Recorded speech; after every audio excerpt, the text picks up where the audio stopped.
Good morning, everyone. Welcome to the Sunday service. Today also we're going to do the little bit meditation. After meditation, Venerable Pannaloka is going to give a Dhamma talk. So let's, today the meditation is going to lead the Reverend Chandasara. So you can join. He's going to give some advice how to do some loving kindness meditation. So after that, Venerable Pannaloka is going to give a Dhamma talk. So after the Dhamma talk, you can ask the question and answer. So I will announce the other program, other announcement later. Only one thing I can mention right now. Next Sunday is going to give a Dhamma talk. Is going to give Upasaka Subodha. So last Sunday of this month. Thank you again. Join with us and let's do some meditation. Venerable Chandasara will lead it.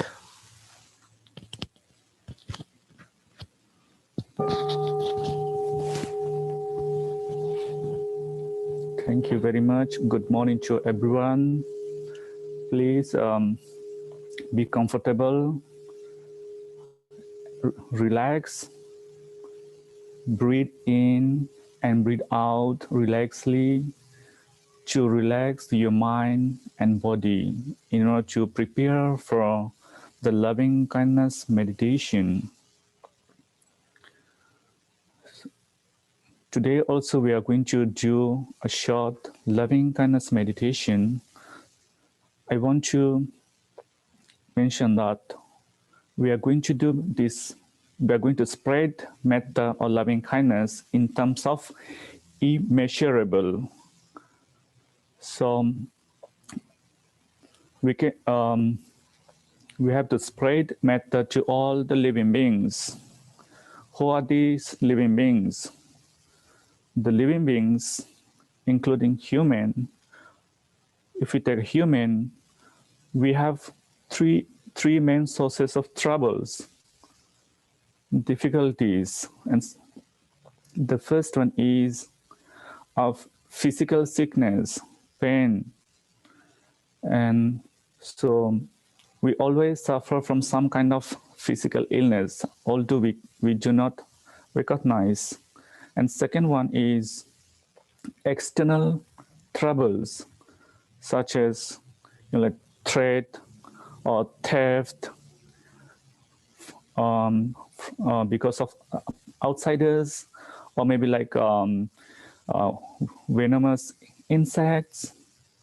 So this is the second source of trouble, and that is called external source of trouble. And the third, the last source of trouble is our psychological suffering. So we as a human suffer from physical sickness, illness. Second one is external difficulties, external troublesome. And the last one is our psychological pain. So we wish, therefore we have to wish good health, good physical health, and then free from external danger. And the last one is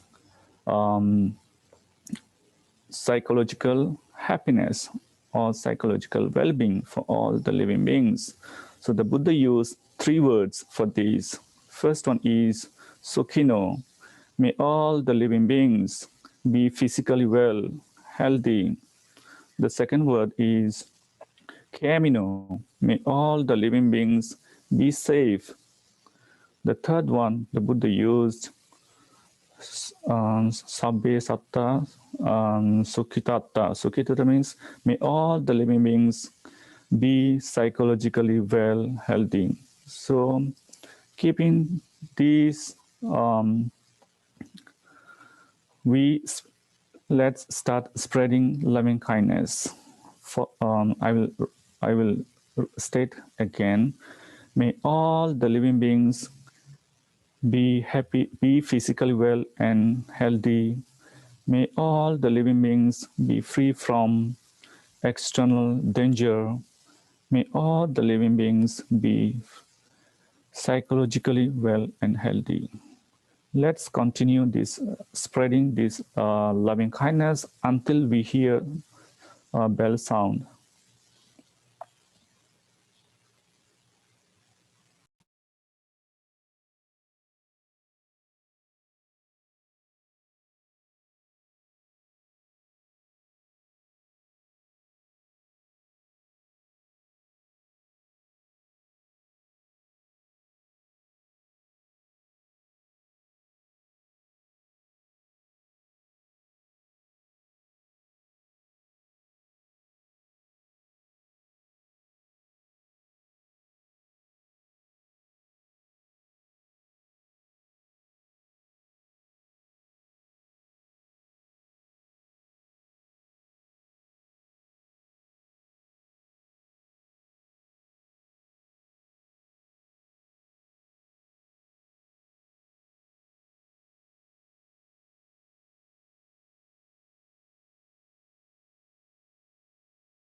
Thank you, Chandrasare.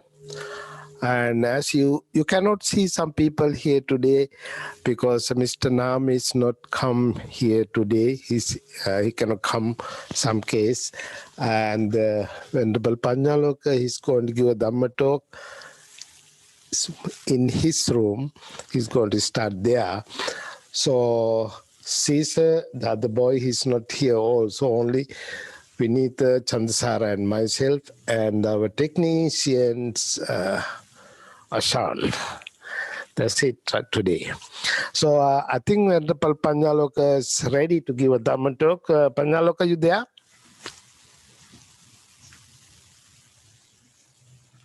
Yes, Bante. Thank you so much. Hope you all can hear me. Pannaloka, you can hear? Are you ready? Yeah. Okay. Okay, you can start your Dhamma talk. All right, Bante. Thank you so much for your kind introduction. I'm really happy to see all of you guys, once again here with the Dhamma talk. We practiced the loving kindness meditation for a couple of minutes. Now it's time for us to contemplate about some teachings of the Buddha, and how we can relate these teachings in our daily life, in our daily actions. Before I come to the topic of my Dhamma sharing, I would like to share with you one of the experiences I had in Los Angeles. I have been here for almost 5 years. Since the day I arrived here in 2016, I have been here for almost 5 years. And I had a wonderful experience, at the very beginning of the pandemic here in Los Angeles. There is a place where we normally go to post our, letters. It's just close by our temple, and it's on Vermont and San Marino. And the place is, I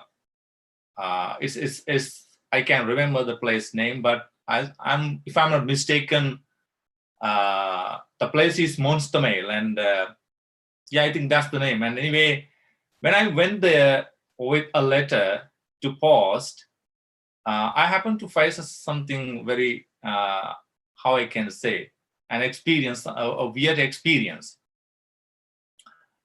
Actually, it was, the time was, I think, 6:30 or 7 p.m. in the evening.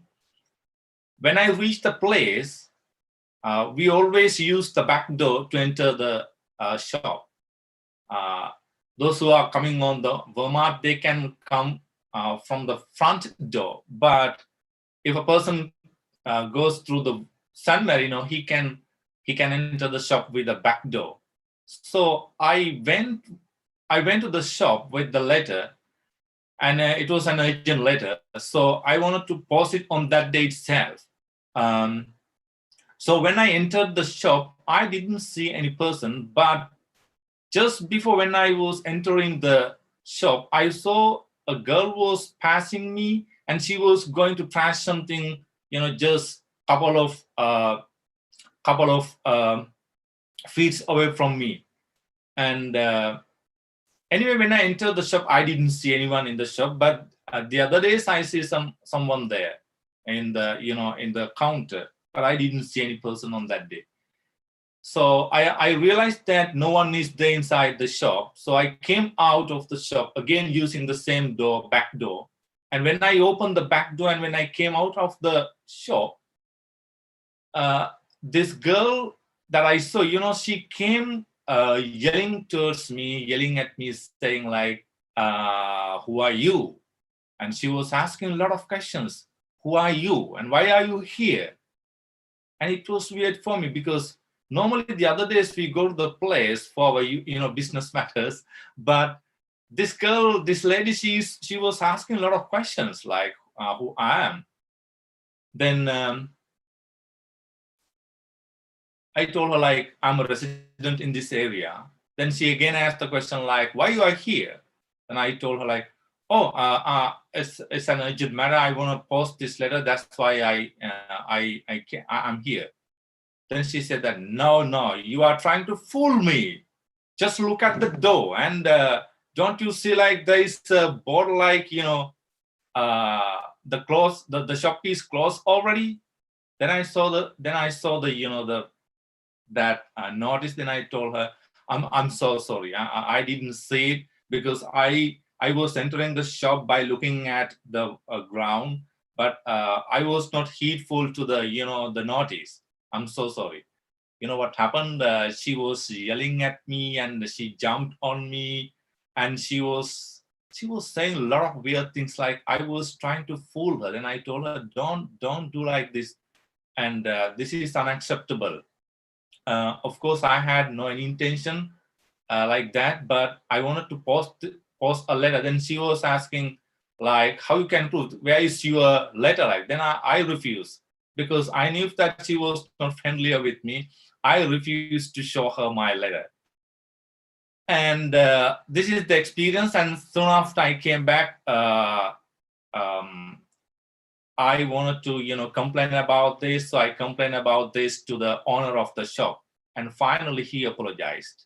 The owner of the shop, he apologized me. I told the owner of the shop to check the cameras and see whether I was trying to do anything, whether I was trying to fool. You can use your cameras and see whether what I was trying to do. I even mentioned the names in my email, like, look at the time, just try to verify the time.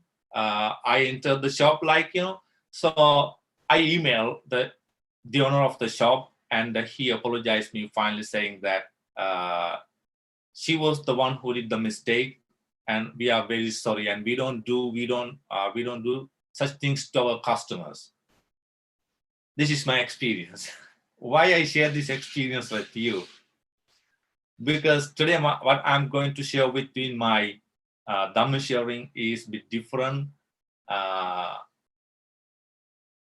I think even though I tried my best to find a best word in the Buddhist teachings, especially in the Theravada tradition, in Theravada scriptures, I didn't find exact word, but I found some similar words for this.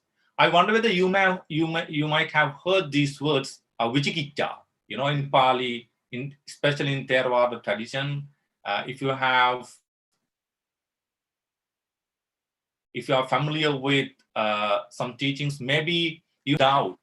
And again, we can find some similar words like kankana. Kankana also means the doubt, perplexity. Yes, and another word is vimati. All these words give the same meaning, like doubt. Why I did share this story with you? Because we live with sometimes we live with a lot of illogical assumptions, irrational beliefs, and it can be a doubt. Whatever the way we try to interpret it, it can be a doubt. Maybe we are confused. So now? The best thing is we can meditate. We can practice meditation, and then we can get rid of these illogical assumptions, irrational beliefs, and doubts. You just imagine, if you are still having a doubt, some irrational beliefs, do you think that meditation will support you? Do you think that you can benefit from meditation? Of course you can, but only if you are heedful what's going on right with you. I think the best thing is not the meditation. Before that, we have to do some other things. After that, you can meditate. Even though you try to sit on a cushion and practice the meditation to get rid of that, doubt or the illogical assumptions, I'm quite sure it does not help us. And that's my thought, and that's my understanding. And I think if anyone has any comments, any thoughts, any questions, please feel free to ask them from me at the end of the discussion. People tend to bring, unrealistic assumptions.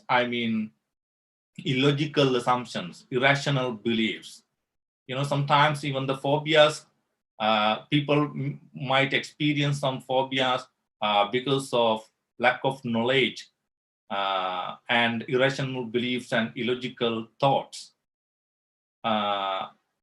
For instance, there are some people who illogically think like they are ugly, they are uneducated. I'm not a meditator. I'm not following the Buddha's path. I'm not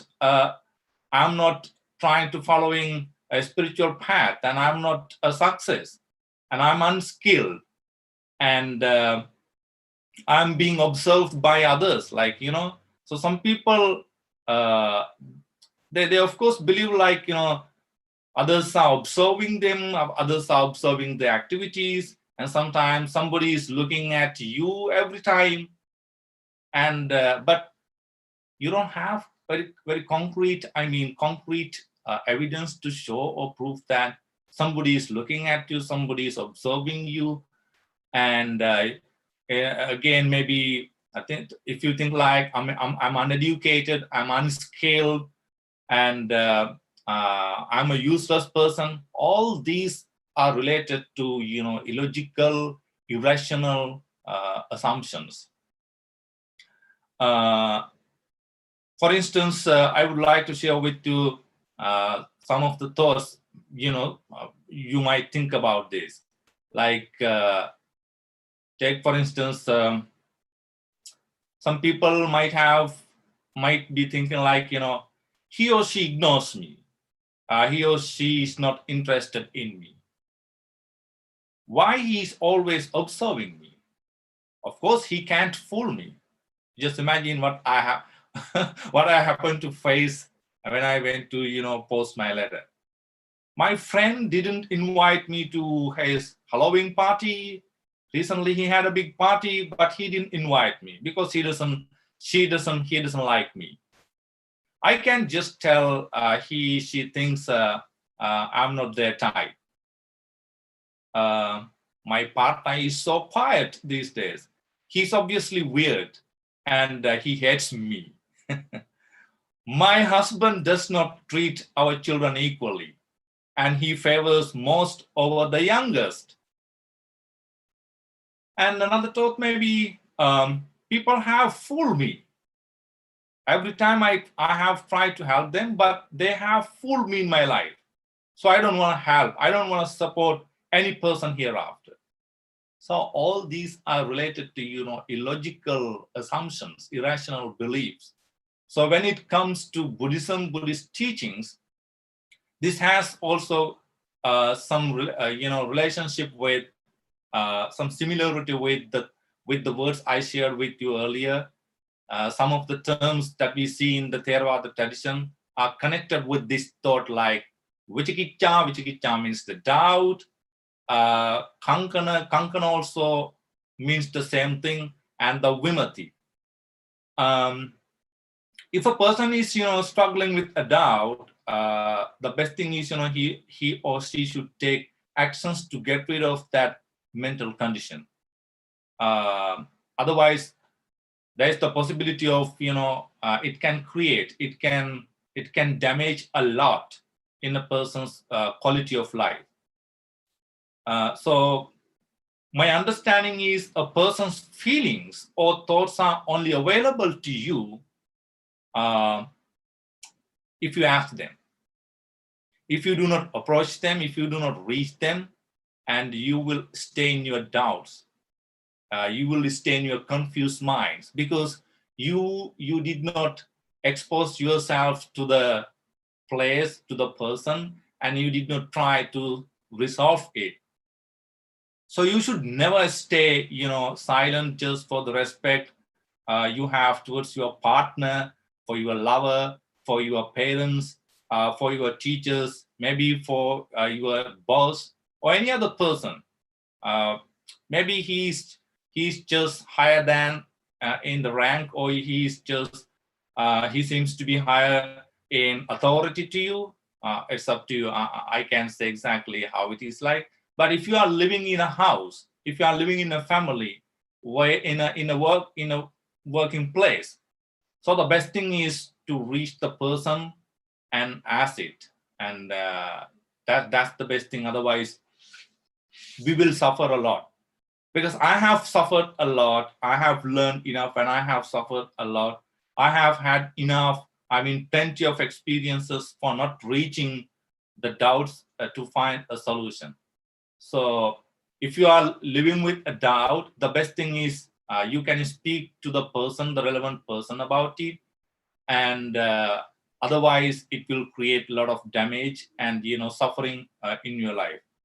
And when you think about the Buddha's teaching, we can find a lot of similar teachings in the Buddha's doctrine.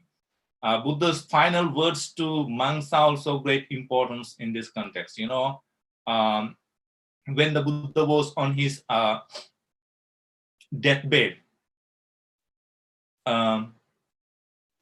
and he addressed the monks saying, like, if they have any doubt regarding what the Buddha preached related to Dhamma or related to the code of conduct of discipline, Buddha says, like, I preached the Dhamma, I preached the doctrine for almost 45 years.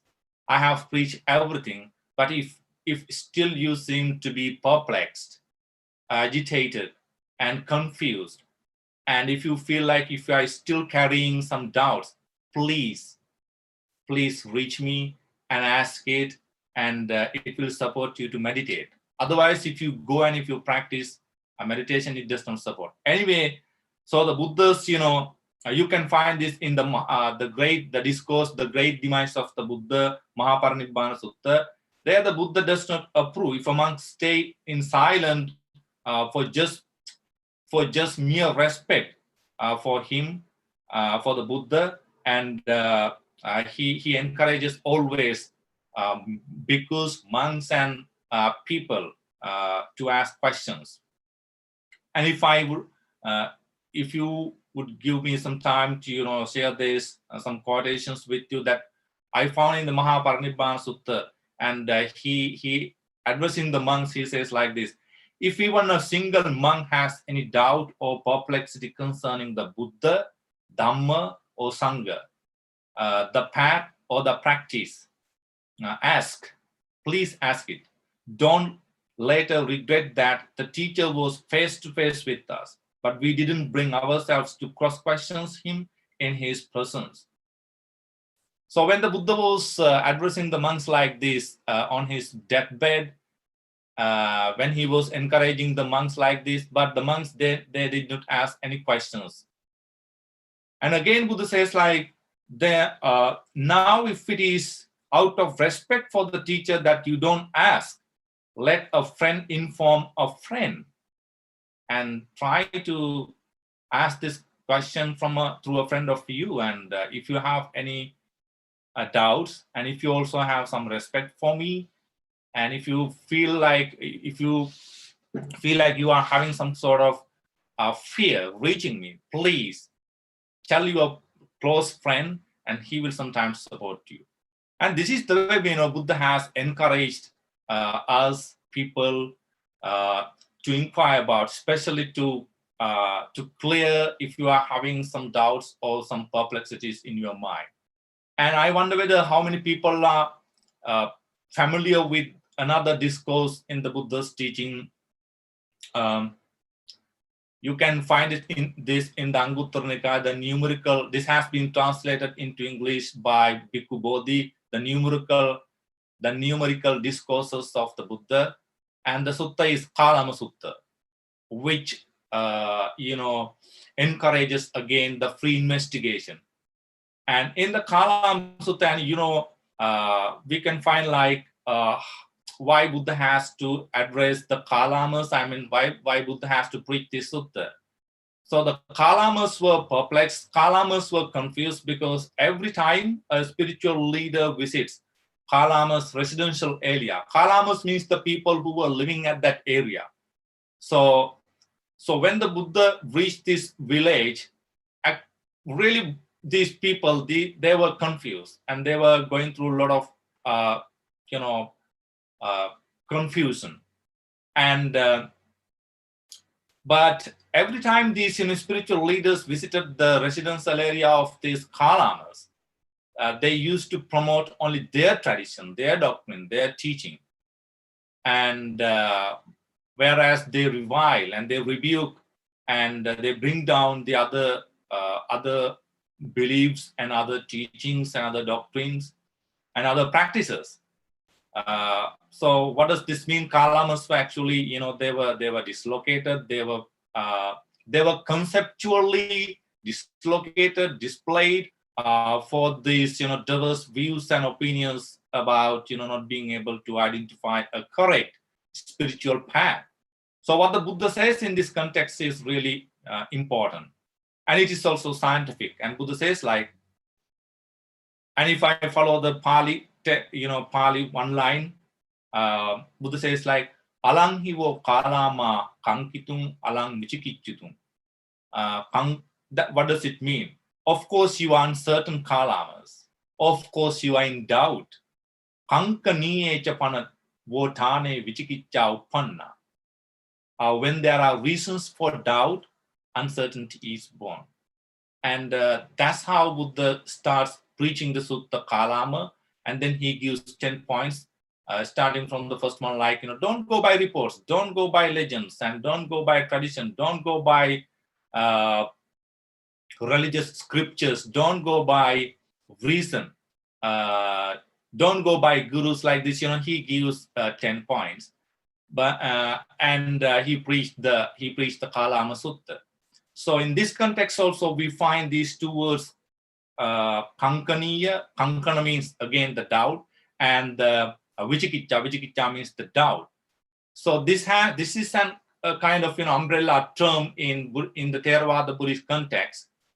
In the Theravada Buddhist textual readings, it has different meanings. So today's speech, it has a reference. I mean, it has a relationship. What I was trying all this while, like, the religious, illogical assumptions, irrational beliefs. So if you are still carrying a illogical assumption, irrational beliefs, the best thing is to discuss it with the person, the relevant person. Reach the person, and otherwise it does not help you. And I want to share with you the experience I faced recently. And I had a CP internship in one of the hospitals here, a hospital campus.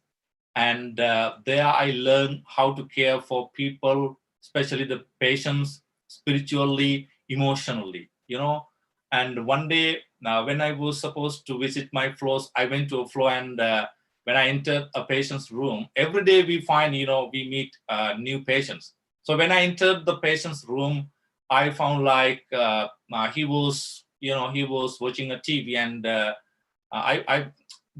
normally we support them, we help them spiritually. And soon after I entered the room, I asked him, how are you doing, Mr. Patient? Hope you are doing well. And I'm a chaplain from the spiritual care department, and we are here to support you emotionally, spiritually. And if you feel like sharing anything that you are going through right now, please feel free to share it with me, and I'm here to support you. You know what happened when I was speaking to the patient like this? He was not heedful. And after a couple of seconds, he looked at me with a sarcastic look, and he ignored me. He ignored my service, my help, my support. Again, I told him, like, all right. And, I first introduced, my name is Ven Pannaloka. I'm from the spiritual care department, and I feel like you are in a good healthcare team in the hospital. So I'm also a part of the healthcare team. I want to support you. I want to help you spiritually. This time he frowned at me. He ignored me, and he frowned at me, and he was looking at me with a, with a fearful look. Then I left the room saying that, okay, I feel like this is not the right time to speak to you. Please enjoy your time. Meanwhile, if you feel like speaking to me, please contact the spiritual care department, and I'll be here in a jiffy.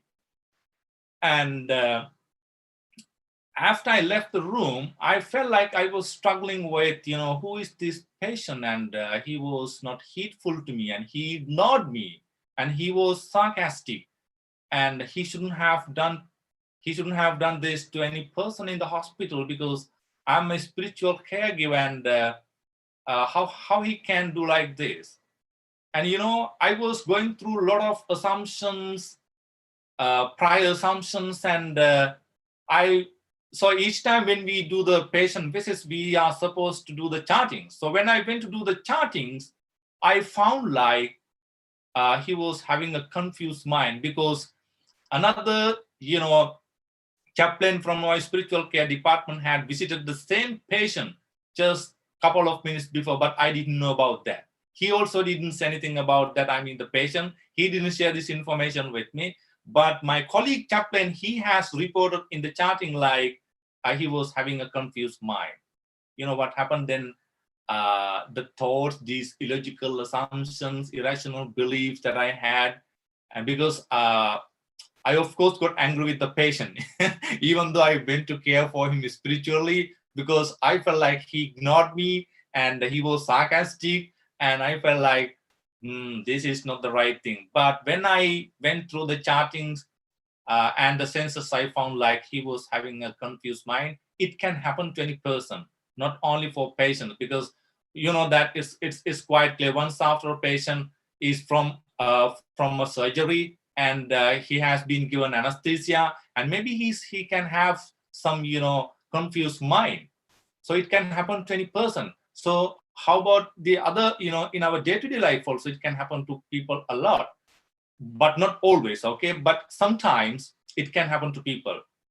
So the best thing is, no one should let them to carry illogical assumptions, for it can lead to big doubts and big problems and a lot of suffering. So that is my experience that I had in the hospital. Finally, I want to say that even after talking to a person, talking to the relevant person, if you feel like he still carries the same opinion, the best remedies, the best thing is to avoid such a person, because we need only less suffering. We don't want unnecessary sufferings. We need less suffering. And if we feel like we can solve the issue through discussion, through a speech, we should talk about this to the person forthwith, immediately, without any delay. So that's what I wanted to share with you today. Maybe you have your own thoughts, your comments, your questions. I'm not saying that we always have to consult others' opinions, or we are always living with illogical assumptions. Sometimes people have experiences when they reach others to help, but it doesn't mean that you always you have to live with illogical reasons, assumptions. It doesn't mean that maybe somebody might have hurt you, but it doesn't mean that everyone is like this in this world. No. And when you are trying to reach somebody with a great deal of compassion in your heart and to help him or her, and if he ignores you, and if he has how I can say, if he or she has hurt you, it doesn't mean that everyone else in this world is like that. No, it's an illogical assumption, and you should help them. So that's my thought for the Dhamma talk today, my Dhamma sharing today. And my topic was illogical assumptions, irrational beliefs. And when it comes to the Theravada Buddhist text, we find the three words kankana, vicikiccha, vimati, and this is an umbrella term, it has different meanings. But before we sit and meditate, right, still, if you feel like if you are carrying doubts, perplexities, irrational reasons, assumptions, the best thing is to first address it, talk to the relevant person, and then you can sit on a cushion and practice meditation. Otherwise, meditation alone would not support you to get rid of these irrational beliefs. If you feel like your partner is hurting you, don't postpone it. You know the best time. I don't know. You know the best time, but try to find a best time and talk to him or her, and it will support you, and it will benefit for you to practice and experience great deal of bliss in meditation, in seated meditation. Otherwise, only the seated meditation will not support in every matter in this world. Every time you are perplexed, you are confused, meditation will not support you. We have to first resolve it by discussion, by reaching the relevant person. Because I have had a lot of experiences in my life, and even in the hospital also. Not only when I was, when I was encountering the patients, I had this. Sometimes I had some illogical assumptions. I mean, the prior assumptions, like before I reach the hospital staff, I was scared of reaching the hospital staff. But once after I reached the hospital staff, my healthcare team, they always supported me. I mean, the nurses, doctors, physiotherapists, and everyone. But they are busy with their own, their own routine. But I think, like, whether they will get angry with me, they will jump on me saying that, no, I'm busy and I have no time to support you. Like, no. Only after you reach the person and he will support you, he will guide you, and then I feel like I'm relaxed. Yes, that's what I wanted to share with you today. I think now it's 11:45, and it's time for Q&As. If you have any comments, thoughts, and questions, please feel free to share with the participants and with us. Thank you so much, and many blessings to you. Thank you, Venerable Pannaloka. Yes, our members, if you have any question, you can ask right now.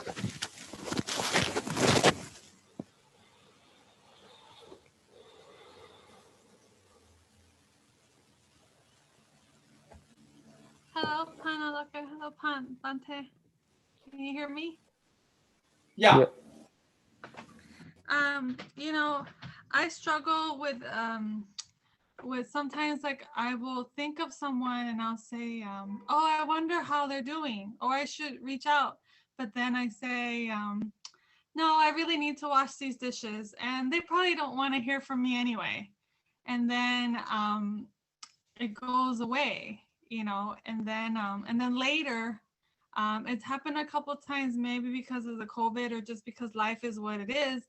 Then something tragic or something sad will happen to them, and then I'll say, gosh, I wish I would have done what I thought in that moment, but my own doubts kind of stopped me from pursuing that person. So I wondered if you had any thoughts on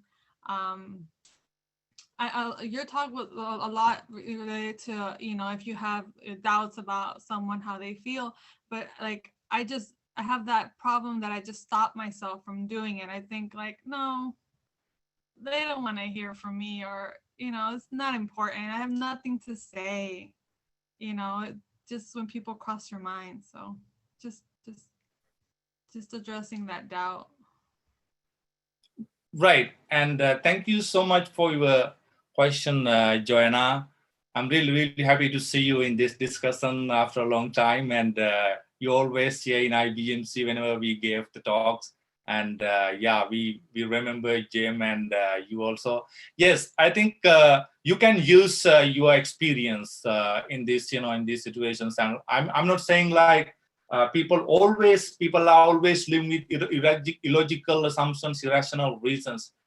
Sometimes, it depends with our experience, but we should take some time to think about what kind of thoughts we are going through, like, whether we have some concrete evidence to think like, the person is like that and he is thinking like that way. But if you feel like they are not heedful to you and they are not ready to listen to you, that's why I told you, like, because the person is not ready, even though you are ready to talk to them about the matter and about the problem. And if the person is not still interested in it, and we can postpone it, we can wait for the right time.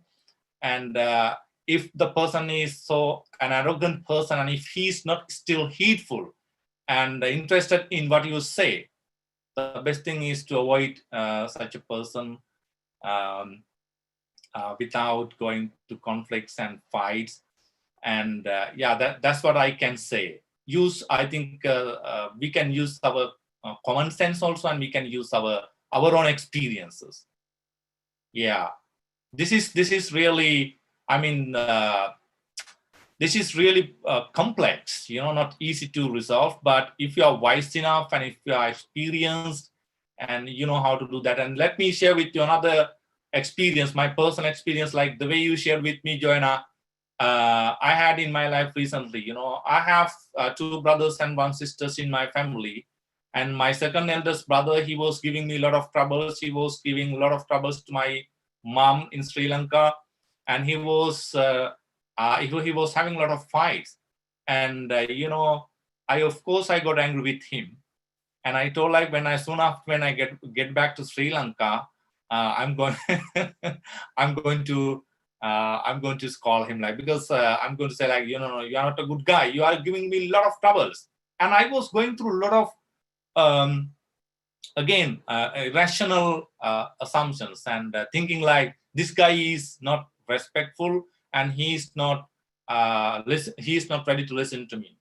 You know what happened? I tried my best every other way to contact the person, and finally I contacted my second eldest brother.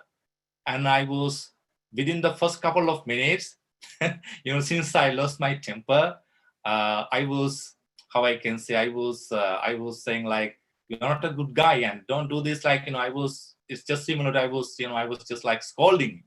But he was very calm, and he listened to me, and he said that he shared with me what he's going through right now. And I told him, like, he listened to me, he respected me a lot. And he said that you are the first person. Actually, after a lot of, many years, I talked to him. We did not have a very healthy relationship with each other, from our young childhood. But now he's almost 38 years, and now I'm 40 years old. And I told him, hey man, we are now middle-aged people, and we don't want to fight like the way we did in our childhood, right? And please listen to me. And he listened to me, and he said that, Bante, you are the first person who talked to me like this, and now I feel like relaxed, and I'm really happy to talk to you again and again. I want to talk to you again and again, like this. That's how I resolved that problem. He was heedful. But Joanna, in your case, if you feel like somebody is not ready to listen to you, and the best thing is avoid that movement without any conflicts or any fights. That's it. That's how I can say. Thank you, Joanna. Pannaloka. Hello, thank you very much. Vincent, go ahead. Yeah. Are you familiar with the Rorschach test? Rorschach. Say it again.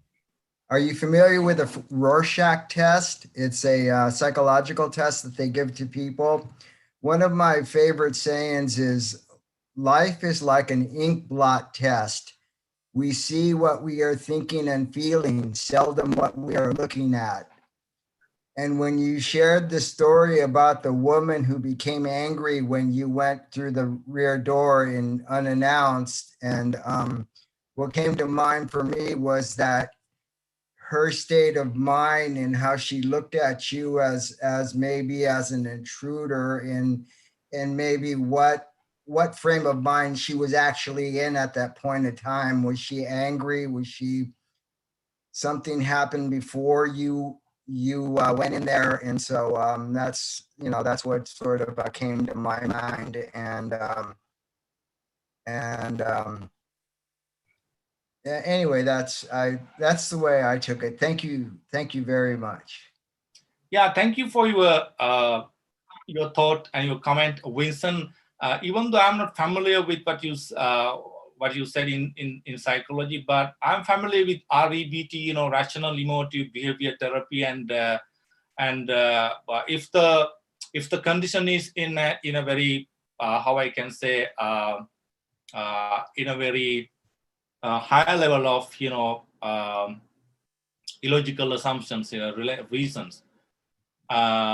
If it is so, if it is excessive, if it remains in excessive kind of level, the best thing is to consult a counselor. And because today in counseling they use REBT, rational emotive behavior therapy, and they will give you 5 counters, and I'm familiar with those 5 counters, and they list down the most destructive thoughts you are going through, like, you know, irrational thoughts, illogical assumptions. Then you write down from the first one to the last one, and then you take one of these thoughts, and then you try to address one of the illogical assumptions with these 5 counters. So that's what I'm familiar with. I'm not familiar with what you said, but I really appreciate it and for sharing it with the participants here in the discussion. Thank you so much, Vincent. Yes.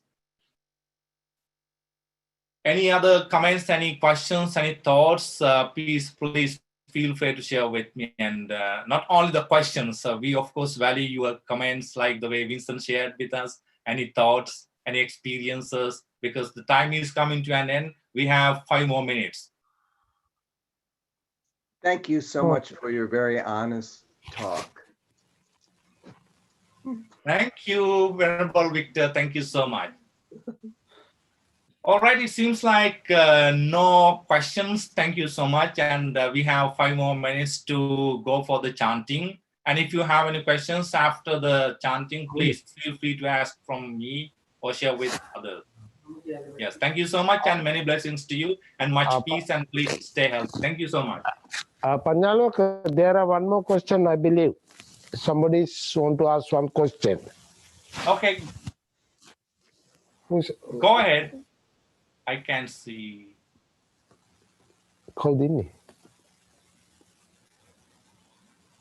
Just to say thank you. That's all. Thank you for the talk. Not a question. Thank you. All right. Thank you, everybody. Thank you, Venerable Pannaloka, sharing your experience in Los Angeles. Hospital experiences. Hospital experience. Okay, we're going to chant page 4 and page 10. Next Sunday is, I believe, Subodha is going to give Dhamma talk. And before we start chanting again, thank you for everybody sharing with everything with us. And stay safe and take care of yourself and each other. So we're going to chant. Namo tassa bhagavatu arahato samma sambuddhassa. Namo tassa bhagavatu arahato samma sambuddhassa. Namo tassa bhagavatu arahato samma sambuddhassa. Buddhang saranam gacchami, dhammang saranam gacchami, sanghang saranam gacchami. Sentient beings are numberless. I vow to save them all. Deluding passions are inexhaustible. I vow to end them all. Dhamma gates are limitless. I vow to study them all. Buddha's way supreme, I vow to attain it. May suffering ones be suffering free, and the fearless be. May the grieving shed all grief, and the sick find health relief. Om Mani Padme Hum. By the power of the Buddha, Dhamma and Sangha, you all be well and happy. Thank you again. See you next Sunday, same time. Thank you for everybody again. Yes, thank you, everyone. Please stay healthy and much blessings and much health to everyone. Yes, we love you. Please stay healthy. Thank you. Thank Bye-bye.